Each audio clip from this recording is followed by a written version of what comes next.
ઈશોજી, મારે તમારી પાસેથી એ પણ જાણવું છે કે આપણે 2024નું એક વર્ષ જોયું છે કે જ્યાં આગળ પીએસયુની અંદર આપણે એક નવા હાઈ બનતા જોયા, પછી ત્યાંથી થોડો ઘણો ઘટાડો પણ આવતો જોવા મળ્યો છે.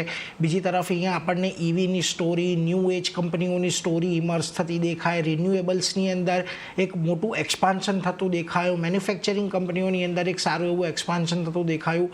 હવે 2025ની અંદર જતાં તમે ક્યાં ખાસ નજર રાખશો કે કયા સેક્ટર્સ એવા હશે કે જ્યાં તમને લાગે છે કે 2025ની અંદર ઇન્વેસ્ટ કરવું જોઈએ?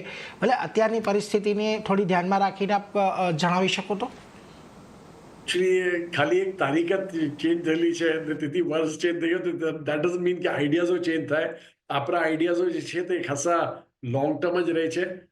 તો બધે આપણને હેવિંગ સેડ દેટ આપણને એવું નથી લાગતું. ઓબ્વિયસલી નવા સેક્ટર્સ આવ્યા કરશે બજારમાં ને ખાસું તમે આઈપીઓની પાઇપલાઇન નોટ જાઓ તો ખાસી મોટી પાઇપલાઇન છે.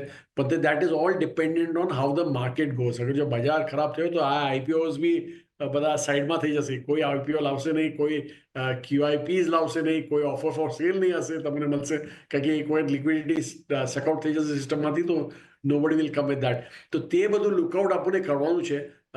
હેવિંગ સેડ દેટ આપણને આપણા સેક્ટર્સ જે આપણને ગમે છે તે રિમેન ધ સેમ.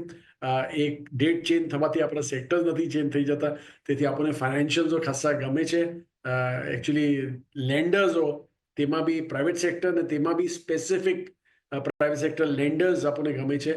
કારણ કે આપણને લાગે છે કે ત્યાં જે પોતાની ક્વોલિટી મેન્ટેન કરેલી છે ઓફ એસેટ્સ, તે જ lenders one should be looking at. કારણ કે આગળ ચાલતા જરા ક્વોલિટીમાં ક્વેશ્ચન માર્ક્સ આવી શકે છે. અને તમે ઓલરેડી જોયેલું છે સપ્ટેમ્બરમાં જે બી પ્રાઇવેટ હોય કે પબ્લિક સેક્ટર બેંક હોય, જ્યાં બી એસેટ ક્વોલિટીનો ક્વેશ્ચન માર્ક આવેલો હતો, તો ખાસો કરેક્શન મોટા દેખાયેલા હતા તે ટાઈમે. તો તે આપણને જરા સાવધાન રહેવાનું છે. એનબીએફસીઝમાં અગેન બહુ સ્પેસિફિક રહેવું છે, કારણ કે ઓલરેડી રેઝિંગ ડિપોઝિટ્સ પ્રોબ્લેમ, ત્યાં બી તમને એસેટ ક્વોલિટીનો ક્વેશ્ચન માર્ક આવી રહ્યો છે.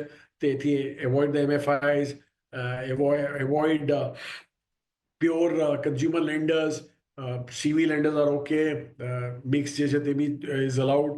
ને ફાઇનાન્શિયલ સર્વિસીસમાં obviously the ones dealing with the stock markets આપણને લાગે છે તે બહુ સારા કરશે.